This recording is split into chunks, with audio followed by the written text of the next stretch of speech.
Central Industries PLC. ඉතින් මේ නම ඇහුනම ගොඩක් දෙනෙක්ට මතක් වෙන්නේ විශ්වාසය නේද? අනිවාර්යෙන්ම. දශක ගානක ඉතිහාසයක් තියෙන සන්නාමයක්. ඒත් ප්‍රශ්නේ තියෙන්නේ අද තියෙන මේ තරංගකාරී වෙළඳපොලේ ඒ පරණ නමත විතරක් රැඳී ඉන්න පුළුවන්ද? ඔව් ඒක තමයි වැදගත්ම ප්‍රශ්නය. ඉතින් අපි බලමු එයාලගේ අලුත්ම 2024-2025 වාර්ෂික වාර්තාවේ මේකට උත්තරයක් තියනවද කියලා. හොඳයි. එහෙනම් අපි මුලින් ඉඳන්ම පටන් ගමු. එයාලගේ ඉතිහාසය 1984 දී තමයි මේ ගමන පටන් හරන් තියෙන්නේ. ඔව්. ඊළඟ අවුරුද්දෙම ඒ කියන්නේ 1985 දී එයාලා National PVC වෙළඳපොළට ගේනවා. අදත් එයාලගේ ප්‍රධානම නිෂ්පාදනයේ එකනේ. හරියටම. ඒ පදනම තමයි ශක්තිමත්ම. හැබැයි මම දකින විදිහට නියම හැරෝම් ලක්ෂ්‍ය එන්නේ 1995 දී. ඒ කියන්නේ අර ISO සහතිකය ගැත්ත එක. ඔව් ඒ කාලේ හැටියට ISO 9000 සහතිකයෙන් ගන්නවා කියන්නේ ඒකට ලංකාවේ පළවෙනි PVC නිෂ්පාදකයා විදිහට ඒකනේ අර අනිත් හැමෝගෙන්ම වෙන්නුණා. ඒක ඇත්ත. ඒ ගොඩනගාගත්ත විශ්වාසය තමයි LMD සංගරාවේ හොඳම සන්නාම 100 අතරට එන්න. ඊට පස්සේ අර පිනකල් සම්මානය දිනා ගන්නත් හේතු වෙන්නේ. හැබැයි මට මෙහෙම ප්‍රශ්නයක් තියෙනවා. 1995 දී ISO සහතිකය ලොකු දෙයක් වෙන්නේ නැති. ඒත් අද හැමෝටම වගේ සහතික තියෙන වෙළඳපොළක ඒ පරණ කීර්තිය තම වැදගත්. හරිම හොඳ ප්‍රශ්නයක්. මම හිතන්නේ මෙහිමයි අද පාරිභෝගිකයාට අර සහතිකයම මතක නැතුව ඇති. හැබැයි ඒ හරහා සමාගම ඇතුලේ ගොඩනැගුණු අර ක්වොලිටි එකට මුල් තැන දෙන සංස්කෘතිය තාම තියෙනවා. ඒ කියන්නේ සන්නාමයේ වටිනාකම රැඳිලා තියෙන්නේ එතන. ඔව්. මේගොල්ලන්ගේ බඩුවක් ගත්තොත් හොඳයි කියන විශ්වාසය අද වෙළඳපොලේ අඩු මිලට එන බඩුත් එක්ක හැප්පෙන්න තියෙන ලොකුම ආයුධය ඒක තමයි. හරි. ඉතින් ඒ ශක්තිමත් ඉතිහාසයත් එක්ක යාලා එතනින් නැවතුනේ නෑ නේද? National PVC විතරක් නෙවෙයිනේ යාලා ගාව තියෙන්නේ. කොහෙත්ම නෑ. බුද්ධිමත් ව්‍යාපාරයක් එතනින් නවතින්නේ නෑනේ. එයාලා මූලික ශක්තිය වටේ තව නිෂ්පාදනය එකතු කළා. අර වතුර ටැංකි වගේ දේවල්? ඔව්. National P යටතේ වතුර ටැංකි. ඊට පස්සේ Siltech නමින් conduits, ඒ කියන්නේ විදුලි රැහැන් දාන බට. Krypton switches සහ sockets.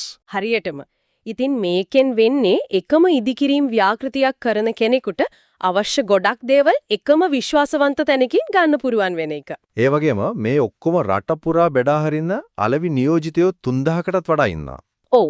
ඒ බෙදා හැරීමේ ජාලය ලොකු ශක්තියක්. මව් සමාගම Central Finance PLC වීමත් යාලට මූල්‍යමය ස්ථාවරත්වයක් දෙනවා ඇති නේද? අනිවාර්යෙන්ම. ඉතින් මේ ඔක්කොම එකට ගත්තම යාලා ලේසියෙන් හොල්ලන්න බැරි තැනක ඉන්නවා. හැබැයි ඕනම බලකොටුවක ඇත්ත ශක්තිය මනින්න පුළුවන් වෙන්නේ මූල්‍ය වාර්තා දිහා බැලුවම. අපි මේ පැත්තට යමු එහෙනම්. වාර්තාවේ මම දැක්කා ආදායව 23% වර්ධනයක් එක්ක රුපියල් බිලියන 5.3ක් වෙලා. ඔව් ඒක මේ ආර්ථික තත්ත්වය යටතේ විශිෂ්ට ක්‍රියාකාරීත්වයක්. හැබැයි බදුවලට පස්සේ ලාභය බැලුවම එයාලා ඉලක්ක කරලා තියෙන මිලියන 647ක් ඒත් ඇත්තටම ලැබිලා තියෙන මිලියන 547යි. ආදායම වැඩි වෙලත් ලාභය අඩු වෙන්නේ කොහොමද? ඔතල තමයි මේ වාර්තාවේ තියෙන වැදගත්ම කතාව. සාමාන්‍යයෙන් හිතෙන්න පුළුවන් වියදම් වැඩි වෙලා කියලා. ඔව් අමුද්‍රව්‍ය මිල වගේ දෙයක්. ඒකත් බලපාන්නේ නැති. හැබැයි අපි මුදල් ප්‍රවාහය ඒ කියන්නේ කැෂ් ෆ්ලෝ එක බැලුවම ඇත්ත කතාව පේනවා.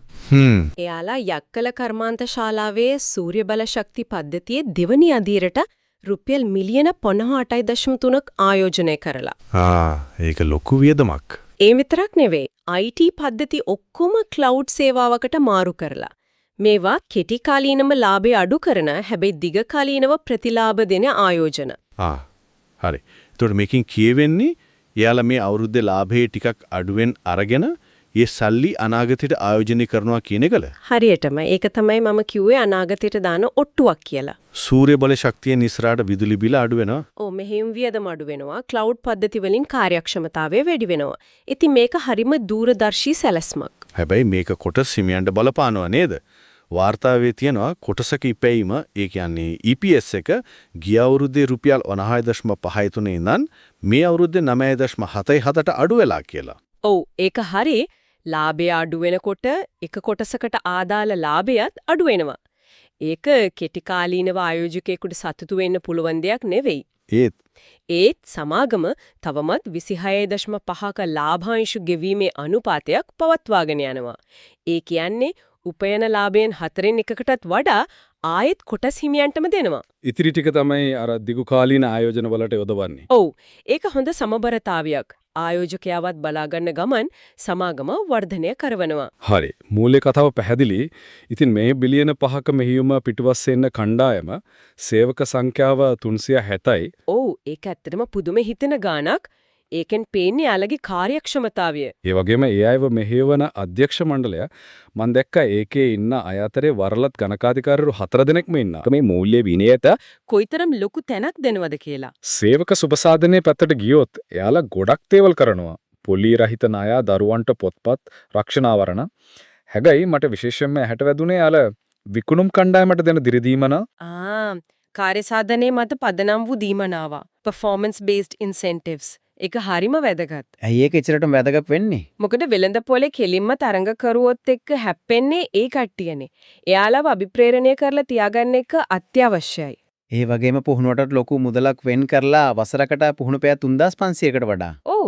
ඒ කියන්නේ සේවකයන්ගේ දක්ෂතා වර්ධනයටත් දිගින් දිගටම ආයෝජනය කරනවා. හොඳයි. දැන් අපි යමු ගොඩක් දෙනෙක් අවධානය යොමු කරන මාතෘකාවකට. පාරිසරික සහ සමාජ වගකීම. සූර්ය බල ශක්තිය ගැන අපි කතා කළා. ඒකෙන් විතරක් හරිතාගාර වායු විමෝචනයේ ටොන් 473කින් අඩු කරගෙන. ඒක ලොකු දෙයක්. ඒ වගේම තමයි යාළගේ නිෂ්පාදනයේ ක්‍රියාවලිය ඇතුළේ දියුණුවක් තියෙනවා. ඒ කොහොමද? ජල පරිභෝජනයේ 9%කින් අඩු කරලා නිෂ්පාදනයේදී ප්‍රතික්ෂේප වෙන ප්‍රමාණය, ඒ කියන්නේ රිජෙක්ට් රේට් එක 2.75% ඉඳන් 2.11% දක්වා අඩු කරගෙන. ඒ කියන්නේ අපතේ යාම අඩු කරලා සම්පත් කාර්යක්ෂමව පාවිච්චි කරනවා. හරියටම ඒක තිරසාර නිෂ්පාදනයේට හරිම වැදගත්. සමාජ සත්කාර, ඒ කියන්නේ CSR ව්‍යාපෘති ගැන බැලුවොත් ගංගාරාමයට පිරිවෙනකට ජල පද්ධති දෙනවා. ඒ වගේ දේවල් යාළගේ ප්‍රධාන නිෂ්පාදනයක කෙලින්ම සම්බන්ධයි නේද? ඔව් ඒක බුද්ධිමත් සන්නාමකරණයක්. ඒක යාළගේ ප්‍රතිරූපයටත් හොඳයි. හැබැයි මෙතන පොඩි ප්‍රශ්නයක්ත් තියෙනව නේද? යාළගේ ප්‍රධානම නිෂ්පාදනය PVC. ඉතින් ඒකෙන් පරිසරයට එකතු වෙන ප්ලාස්ටික් අපද්‍රව්‍ය ගැන ඒකට මොකක්ද යාළගේ සැලැස්ම කියන එක වාර්තා වෙච්චර පැහැදිලි නෑ. ඒක ඇත්ත. CSR ව්‍යාපෘති හොඳයි. හැබැයි මූලික ව්‍යාපාරයෙන් වෙන බලපෑම ගැනත් හිතන්න වෙනවා. ඒක ඉස්සරහට එන ලොකු අභියෝගයක් වෙන්න පුළුවන්. අනිවාර්යයෙන්ම. හොඳයි. එහෙනම් මේ හැමදේම එකට අරගෙන අපි අනාගතයේ දිහා බලමු. වාර්තාව කියදවා ඉදිකිරීම් කර්මාන්තයේ යථා තත්ත්වයට පත්වීම එයාලට ලොකු අවස්ථාවක් කියලා. ඔව් ඒක පැහැදිලි. හැබැයි අවදානම් ටික ඊට වඩා සංකීර්ණයි. අලුත් තරඟකරු වෙනෝ. අඩු ගුණාත්මක ලාභ බඩුවල තර්ජනය. ඒක තමයි ලොකුම දේ. ඒ වගේම අමුද්‍රව්‍ය මිල අස්ථාවරයි.